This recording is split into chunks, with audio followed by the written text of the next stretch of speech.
चंद्रयान की सफल लैंडिंग पर आप सभी देशवासियों को हार्दिक शुभकामनाएं। हमारे महान वैज्ञानिकों ने वो काम करके दिखाया है जिसको देख करके हर भारतीय का सीना गर्व से फूल रहा है। कुछ लोग अपने झंडे पर चांद छापते रह गए और हमारे देश के महान वैज्ञानिकों ने चांद पर अपने झंडे गाड़ दिए। मैं सभी वैज्ञानिकों को हार्दिक बधाई प्रदान करता हूं। विशेष बात मैं ये कहना चाहता हूं कि जहां पर चांद पर हमारा परचम फहराया है वहां पर पूरी दुनिया में वैदिक संस्कृति का भी ध्वज लहराया है। इसरो के प्रमुख श्री एस सोमनाथ ने बहुत सुंदर बयान दिया और उन्होंने कहा कि आज भी हमारे वैज्ञानिक वेदों से सारे साइंस के सिद्धांतों को ले रहे हैं, यानी every faculties of science are available in the Vedas. वेदों के अंदर साइंस के सारे सिद्धांत मूल रूप में विद्यमान है। आज एक महान वैज्ञानिक जिसके विज्ञान के आविष्कार से दुनिया अचंभित है, आज वो महान वैज्ञानिक इस बात की घोषणा कर रहा है कि हम वैज्ञानिक लोग सारे सिद्धांत वेदों से लेते हैं, विज्ञान के सारे सिद्धांत। और उन्होंने इस बात को भी कहा अलजेब्रा से लेकर के यूनिवर्स तक के सभी सिद्धांत यूरोप के वैज्ञानिकों ने वेदों से चुराए हैं, भारतीय लोगों से चुराए हैं। यह बात हमको सुकून प्रदान करती है। हमको अपनी वैदिक सनातन संस्कृति पर नाज होता है कि हम उस देश में रहने वाले लोग हैं जिस देश की धरती का वेदों से नाता है और ऋषि दयानंद की परंपरा को उस पर बल मिला है। ऋषि दयानंद ने आज से सदियों पहले इस बात को कहा था, वेद सब सत्य विद्याओं का पुस्तक है, वेद के अंदर सारी सत्य विद्याएं लिखित हैं। ये बात ऋषि दयानंद जी महाराज हमको बहुत पहले बता करके चले गए। चंद्रमा की बात ऋषि दयानंद ने कही थी। ऋषियों का सिद्धांत कोई व्यर्थ नहीं जाता। ऋषि उन सिद्धांतों की खोज करके हमको दे करके गए। जीवन और जगत के वो बहुमूल्य सिद्धांत उन्होंने हमको दिए हैं। हम उन पर खोज करते रहेंगे, आगे बढ़ते रहेंगे। ऋषियों के मंतव्यों की पुष्टि होती रहेगी। हमारे ऋषि लोगों ने समाधि में बैठ करके जिन तत्वों का दिग्दर्शन किया था, उन तत्वों को दुनिया में कोई व्यक्ति झुठला नहीं सकता। आज हमारी वैदिक परंपरा की धरती पर पुनः स्थापना हुई है जब हमारे वैज्ञानिक कहते हैं कि वेदों से विज्ञान निकला है। लेकिन एक परंपरा यह भी है हमारे देश में जो केवल यह कहते हैं कि वेदों में तो बस केवल कर्म कांड की बातें हैं, वेद तो केवल रोली चावल चढ़ाने का ग्रंथ है। एक तरफ ऋषि दयानंद जो कहते हैं वेद सब सत्य विद्याओं का पुस्तक है। कुछ हमारे देश के ही कथाकार इस बात को कहते हैं कि स्वामी दयानंद जी महाराज ने जो वेदों का भाष्य किया वो हमारी भारत की परंपरा से हट करके किया। लेकिन उनको शायद ये जात नहीं है। जिस परंपरा की आप दुहाई दे रहे हैं उस परंपरा के अनुसार जब वेदों के भाष्य किए जाते थे तो हमारे वेदों को विदेशी लोग गडरियों के गीत कहा करते थे। हमारे वेदों को लोग जंगलियों की पुस्तक कहा करते थे। ऐसी अश्लील, ऐसे इतिहास, ऐसा गंदा इतिहास, ऐसी बेबुद्धि की बातें उस वेदों के अंदर भरी पड़ी हुई थी। ऋषि दयानंद ने वेदों का भाष्य करके इस मानवता पर वो उपकार किया है, सनातन संस्कृति को वो वरदान प्रदान किया है कि आज हम सनातनी लोगों का ऋषि दयानंद के भाष्य की बदौलत गर्व से सीना ऊपर उठ रहा है। विज्ञान इस बात को मान रहा है। आज मैं ये कहना चाहता हूं कि काश हमने ऋषियों की बातों को माना होता। ऋषि दयानंद ने नारा दिया तो बैक टू वेदास, हम वेदों की तरफ लौटें, लेकिन हमने कभी उस ऋषि की बातों पर ध्यान नहीं दिया। आज विज्ञान इस बात को मान रहा है और मैं केवल इसरो के चीफ श्री एस सोमनाथ की बात नहीं करता। जो भी साइंटिस्ट आग्रहों से रहित हैं वो उस बात को स्वीकार करते हैं कि हां, वेदों में तो विज्ञान है। आज 2000 वर्ष पहले जो लोग हमको विज्ञान के सिद्धांत देने का दंभ भर रहे हैं, हम उनसे बताना चाहते हैं कि तुम्हारा इतिहास तो केवल 2000 वर्ष का है, बल्कि आज से लाखों लाखों वर्ष पहले हमारे ऋषि लोगों ने जीवन और जगत के वो सिद्धांत दुनिया को दे दिए थे जिन पर आज तुम लोग खोज कर रहे हो। हमारे ऋषि तो पहले उन सिद्धांतों को दे चुके हैं। लेकिन दुर्भाग्य, अफसोस की बात यह है कि हम भारतीय लोगों ने परमपिता परमात्मा की कल्याणी वाणी वेद को नहीं जाना, वेदों को नहीं समझा। वेदों में तो विज्ञान भरा पड़ा है। वेदों में कोई उल जुलूल बातें नहीं है। वेदों में कोई किस्से कहानी नहीं है। जैसे आजकल के हमारे कुछ विद्वान वेदों के सही मर्म को न समझ करके वो इस बात को कहते रहते हैं कि वेदों के अंदर तो इंद्र का वर्णन है, उर्वशी का वर्णन है। वेद के अंदर कहीं प्रजापति आ जाता तो उनकी कहानियां प्रारंभ हो जाती हैं। वेद के अंदर इंद्र शब्द आ जाता हो तो उनका एक नया लेक्चर शुरू हो जाता है। पता नहीं लोग क्या क्या वेदों को समझ करके बैठे थे। लेकिन ऋषि दयानंद ने उस जमाने में जब वायुयान नहीं हुआ करता था, ऋषि दयानंद के समय में, तब वेदों के अंदर वायुयान विद्या का वर्णन ऋषि करते हैं। उस समय विद्युत नहीं थी, लेकिन वेदों के अंदर विद्युत के सिद्धांत ऋषि दयानंद दुनिया को दे रहे हैं। और महर्षि अगस्त्य ने दुनिया को विद्युत की सौगात आज से हजारों हजारों वर्ष पहले दे दी थी। जो लोग ये कहते हैं कि हमारे भारत में विज्ञान नहीं था, हमारे पूर्वज अशिक्षित थे, मूर्ख थे, मैं उनको बताना चाहता हूं कि आज से 10 लाख वर्ष पहले भी हमारे देश में टेक्नोलॉजी की वो शिक्षा थी। जब दुनिया में लोगों का अस्तित्व नहीं था, तब हमारे देश के लोग वायुयानों में चला करते थे। लगभग रामायण काल को 10 लाख वर्ष हो चुके हैं, और आपको जानकारी है कि रामायण काल के अंदर भी वायुयान हुआ करते थे, पुष्पक विमान हुआ करता था। क्या हमारे देश में टेक्नोलॉजी नहीं थी?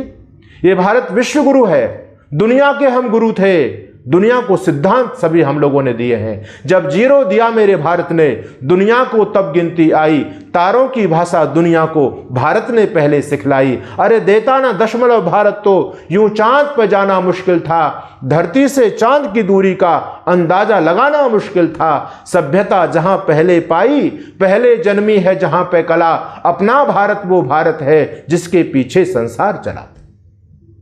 हमने भारतीय लोगों ने दुनिया को दिया है, किसी से लिया कुछ नहीं है।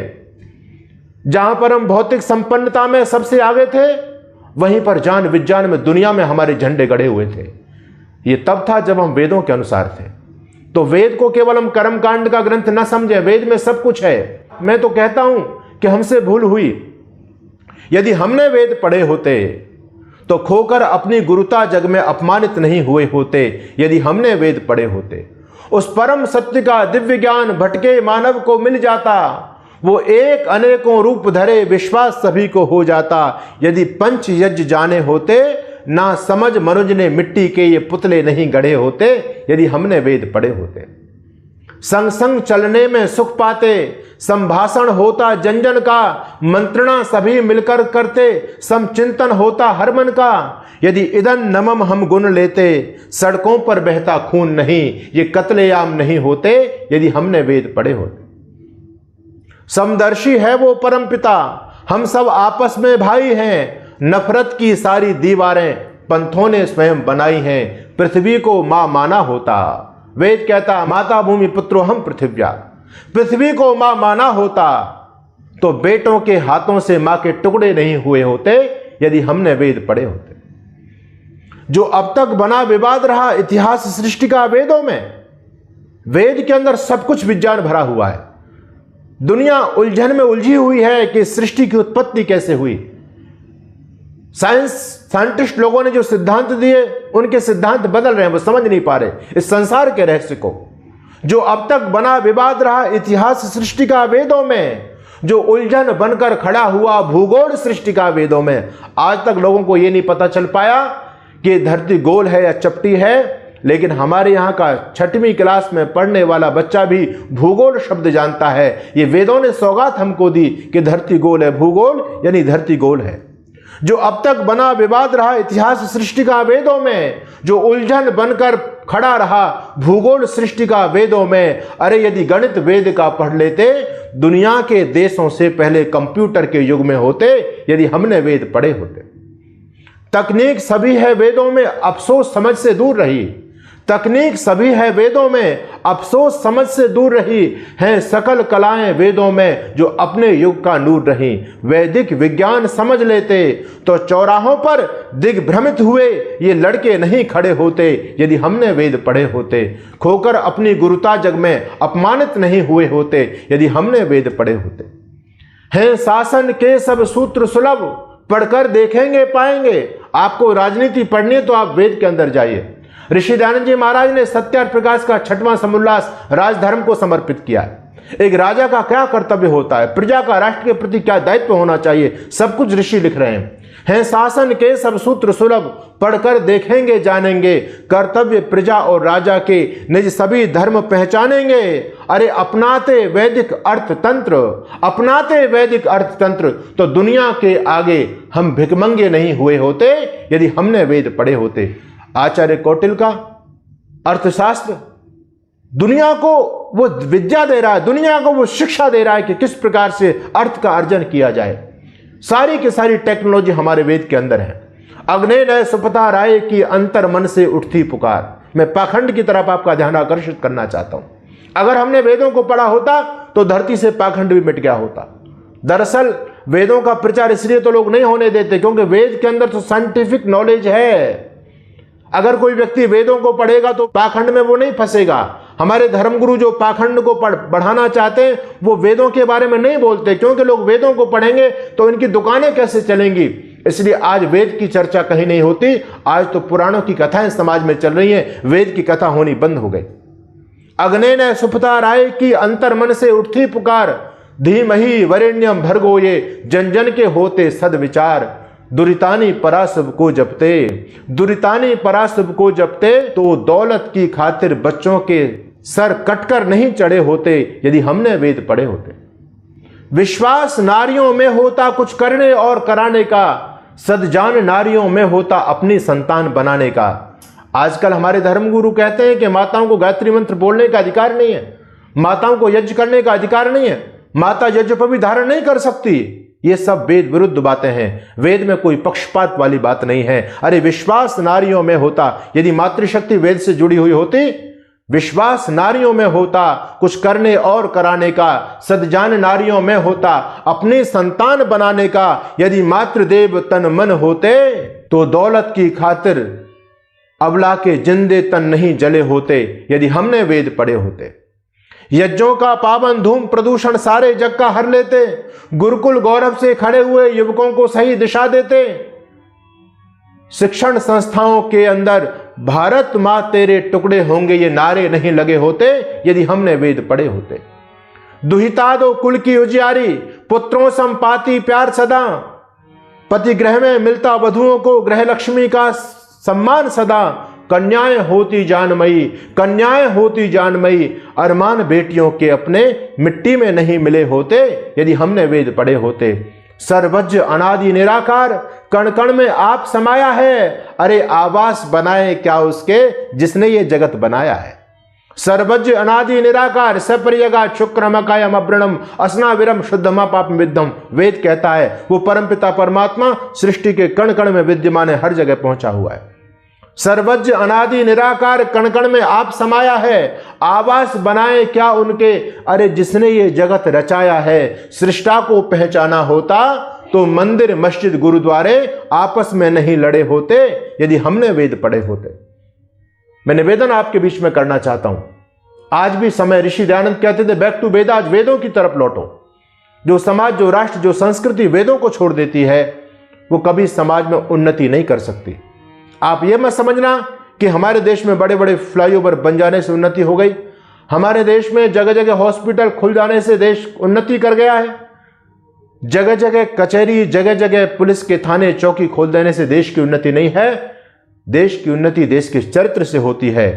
ऋषि दयानंद जब वेदों का भाष्य करते थे तो जब विमान विद्या का वर्णन करते थे तो लोग स्वामी जी महाराज से कहा करते थे कि स्वामी जी आप कहते हैं वेदों में विज्ञान है, तो आप विज्ञान का कोई सिद्धांत क्यों नहीं दुनिया को खोज करके दे देते।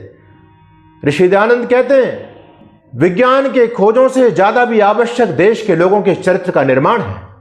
मैं देश के लोगों का चरित्र के निर्माण का काम कर रहा हूं। मैं चाहूं तो वायुयान भी बना सकता हूं। ये ऋषि के शब्द हैं। मैं निवेदन आपके बीच में कर रहा था, ध्यान रखना, हम देश का विकास उस दिन समझेंगे जिस दिन इन अस्पतालों के अंदर एक भी रोगी ना पहुंचे। यह देश का विकास है। अस्पताल जगह जगह खोल देने से देश का विकास नहीं होगा। चौकियां जगह जगह खोल देने से देश का विकास नहीं है, बल्कि देश का विकास तो सच्चा हम तब मानेंगे जब इन पुलिस के थानों के अंदर एक भी अपराधी ना पहुंचे, लोगों की आपराधिक मानसिकता ही समाप्त हो जाए। वो शिक्षा वेद की शिक्षा थी और उन शिक्षाओं के माध्यम गुरुकुल हुआ करते थे। वैदिक संस्कृति का ध्वज पुनः दुनिया में लहराएगा। गुरुकुल परंपरा दुनिया में पूरी दोबारा से स्थापित होगी, हमारा विश्वास है, क्योंकि लोगों को उसी रास्ते पर आना पड़ेगा। एक ही रास्ता है सच्चाई का, एक ही रास्ता है अंधविश्वास से रहित जो रास्ता है, जो साइंटिफिक लॉजिकल रास्ता है, वो वेद का रास्ता है जो ऋषि दयानंद हमको बता के गए। तो मैं कहना चाहता हूं इस चैनल के माध्यम से, धर्म युद्ध के माध्यम से, कि जितना विज्ञान आगे बढ़ेगा ऋषि दयानंद की मान्यता उतनी पुष्ट होती चली जाएगी और पाखंडी लोग धराशायी होते चले जाएंगे। क्योंकि ऋषि दयानंद कहते हैं विज्ञान और धर्म में कोई भेद नहीं है, लेकिन जिन लोगों ने धर्म के नाम पर समाज में आडंबर बढ़ाया है, पाखंड को फैलाया है, तो विज्ञान की कसौटी पर उनके पाखंड खरे नहीं उतरते। इसलिए वो लोग विज्ञान को कोसते रहते हैं और कहते हैं नहीं नहीं, वेद में विज्ञान नहीं है, वेद तो केवल कर्मकांड की पुस्तक है। अरे वेद केवल कर्मकांड की पुस्तक नहीं है, सारा का सारा विज्ञान वेदों से ही निकला है। इसलिए आइए बैक टू वेदा ऋषि के मंतव्यों पर हम चलें। आप सभी वैदिक संस्कृति को समझें, वेदों का स्टडी करें, वेदों का स्वाध्याय करें। बृहद विमान शास्त्र महर्षि भारद्वाज का वेदों से लिया गया है पूरा की पूरा। कितनी टेक्नोलॉजी हमारे देश में थी। हम दुनिया के विश्वगुरु ऐसे नहीं कहलाते थे, जब वेदों के रास्ते पर चलते थे तो निश्चित हमारे देश मान था, हमारी संस्कृति मान थी। पुनः मैं सभी दुनिया के लोगों से आह्वान करूंगा कि अब विज्ञान का पताका लहर रही है दुनिया में और वेदों का डंका बज रहा है। आप भी वैदिक धर्म को स्वीकार कीजिए, हम आप सभी का स्वागत करते हैं।